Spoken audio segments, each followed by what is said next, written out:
Yo la famille, c'est Justin Link, j'espère que vous avez la forme parce qu'aujourd'hui on se retrouve pour un tout nouveau tuto et cette fois ce sera sur le Running Man. J'espère que vous avez kiffé, let's go!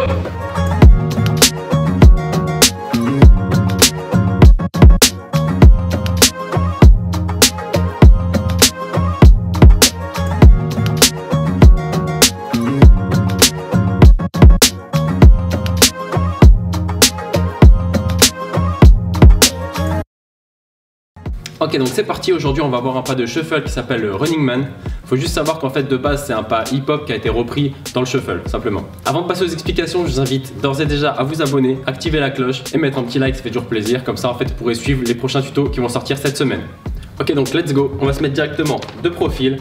Ce qu'on va faire c'est qu'on va prendre la jambe gauche et je vais aller la monter assez haut, vous avez vu, à peu près à la hauteur du bassin. Donc ça c'est le premier temps, en fait vous allez voir que c'est des demi-temps mais vous allez comprendre après. Donc on lève le genou, à partir de là, au niveau du deuxième mouvement, quand je vais poser mon pied, je vais reculer ma jambe droite. Ça va faire boum. Ok, vous avez vu, je glisse ma jambe droite pendant que je descends ma jambe gauche. Boum. Ok, à partir de là, on va lever jambe droite et la jambe gauche va revenir au milieu. On lève le genou et vous avez vu, j'ai légèrement reculé en faisant glisser le pied gauche. Boum. Ok, jambe droite, même chose, on va la poser. Quand on la pose, même chose de ce côté-là, jambe gauche qui glisse derrière. Hop. Et ainsi de suite. 7, 8, monte, pousse, monte, pousse. Donc comme je vous expliquais juste avant, c'est des contretemps, c'est-à-dire ça va être sur du et 1, et 2, et 3, et 4. C'est-à-dire qu'au moment où on lève le genou, c'est le et. Ça fait et 1, et 2, et 3, et 4. Donc en fait après en rythme ça va quand même beaucoup plus vite. Ok, donc au niveau du haut du corps, je vais vous expliquer un peu les bras, ce qu'on peut faire avec. En fait il y a deux grandes possibilités qu'on voit souvent. C'est au moment où on lève, on va charger les bras. Et en fait quand le pied gauche se repose, on va pousser vers le bas.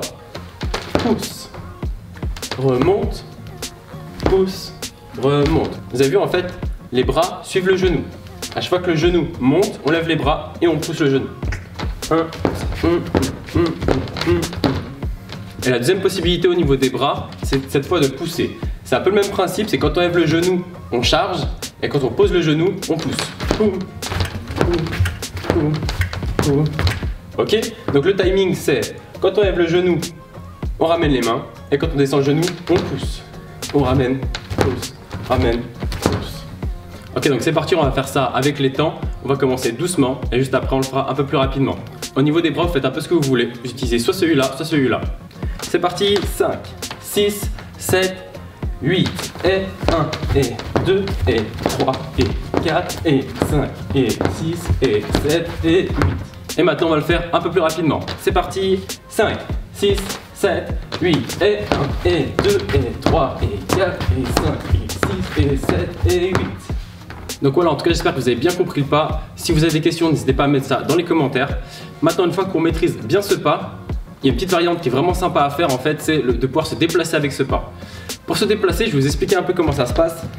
Vous avez vu, quand on lève le genou, quand on le descend, au lieu de rester sur place, on va par exemple reculer. Boum. Et ensuite ça change rien, on monte, on recule le pied, on revient au milieu. Et on peut encore reculer quand on repose l'autre. Boum. Ok, je vous refais voir doucement. 7, 8, et 1, et 2, et 3, et 4. Ok, donc j'espère que les explications vous ont plu. Surtout, n'hésitez pas à travailler le mouvement tout doucement, bien tout décomposer pour ensuite le faire de plus en plus rapidement. D'ailleurs, maintenant, on va faire ça en musique. Let's go!